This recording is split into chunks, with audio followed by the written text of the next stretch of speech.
Allahu Akbar, Allahu Akbar, Allahu Akbar. La ilaha illallah, wallahu akbar, Allahu Akbar, walillahil hamd.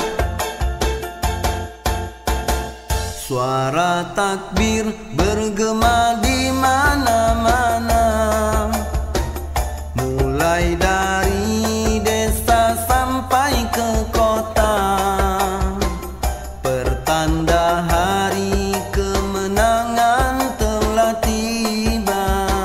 Setelah sebulan lamanya berpuasa, dari anak-anak hingga orang dewasa, tak kira jua yang tua dan muda, semua turut bergembira berbahagia, merayakan hari raya penuh ceria. Selamat berhari raya kami ucapkan pada semua. Selamat berhari raya, kalimah maaf selalu dipinta.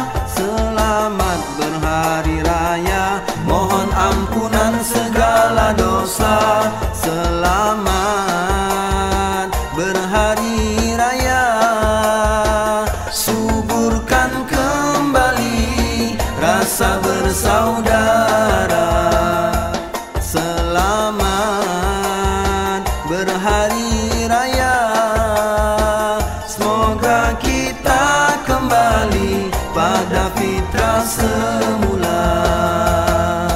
Allahu Akbar, Allahu Akbar, Allahu Akbar.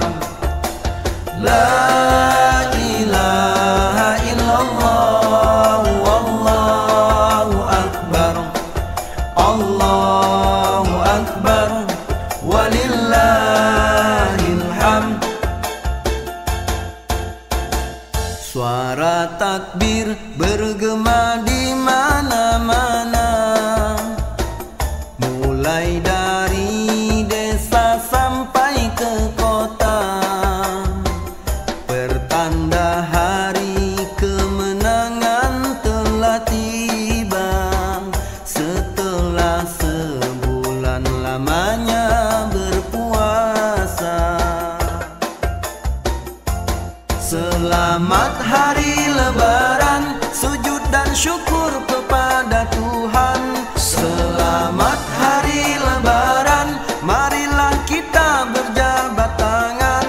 Selamat hari lebaran, bersihkan hati dan